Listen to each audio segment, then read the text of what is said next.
Hello friends, one step to success channel में आपका स्वागत है।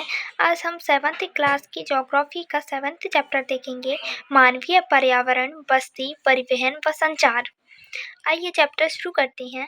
बस्तियाँ, दो या दो से अधिक घरों का समूह जहाँ मानव निवास करते हैं, बस्ती कहलाती है। वहीं बस्तियों के इतिहास के विषय में जानेंगे तो प्रारंभिक मनुष्य वृक्षों व गुफाओं में निवास करते थे, परंतु जब उन्होंने फसल उगाना प्रारंभ किया तो उनके लिए एक जगह स्थायी घर बनाना आवश्यक हो गया तथा व्यापार, वाणिज्य व विनिर्माण के विकास के साथ ही मानव बस्तियां बड़ी होती गईं तथा नदी घाटियों के निकट बस्तियों का विकास हुआ, जिसमें सभ्यताओं का विकास हुआ।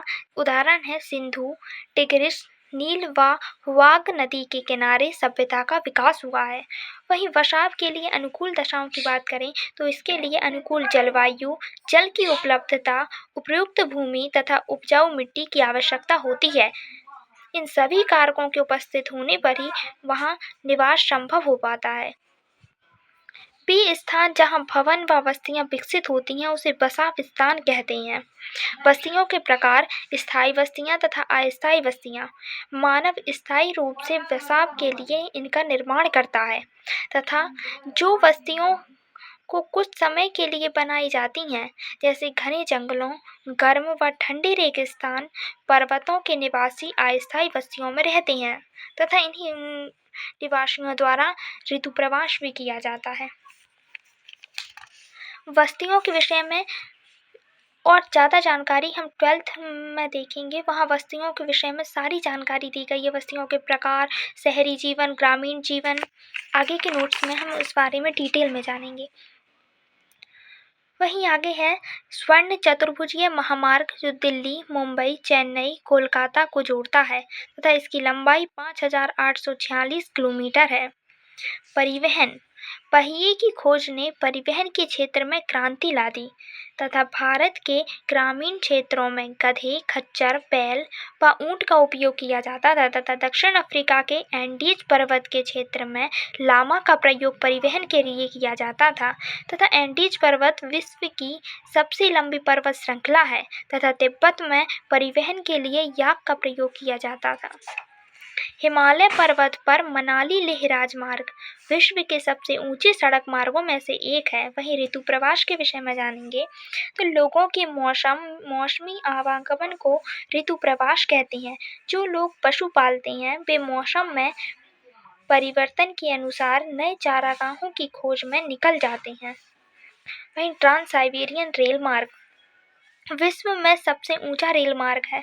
यह पश्चिम रूस से सेंट पीटर्सबर्ग में प्रशांत महासागरीय तट पर स्थित व्लादिवोस्टोक तक जाता है तथा इसकी लंबाई 9,888 किलोमीटर है तथा 5,772 मील की यात्रा करनी पड़ती है तथा यात्रा में 12 दिन का समय लगता है। आगे है परिवहन के प्रमुख साधन।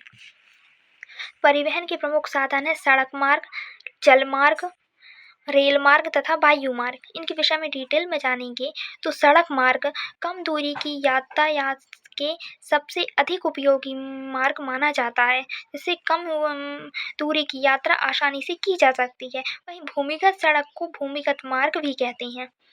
जल मार्ग की बात करें तो प्रारंभिक समय में परिवहन के लिए इसी मार्ग का प्रयोग किया जाता था तथा अधिक दूरी में भारी व बड़े आकार वाले सामान को ढोने के लिए जलमार्ग सबसे सस्ता साधन माना जाता है तथा जलमार्ग के दो प्रकार हैं, अंतर्देशीय जलमार्ग तथा समुद्री जलमार्ग।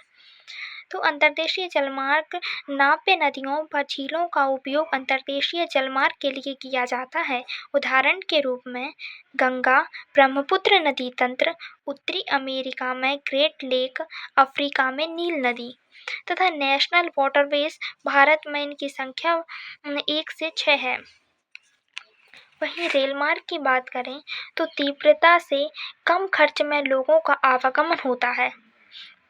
वाष्पीय इंजन की खोज व औद्योगिक क्रांति ने रेल परिवहन का तीव्रता से विकास किया है। वहीं भारतीय रेल मार्गों का जाल भली-भांति विकसित है, यह एशिया में सबसे बड़ा है। आगे है वायु मार्ग।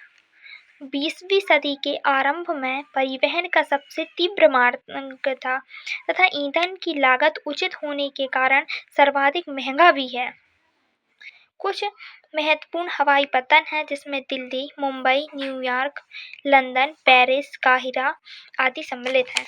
चैप्टर कंप्लीट हो गया है, एक बार और देखते हैं।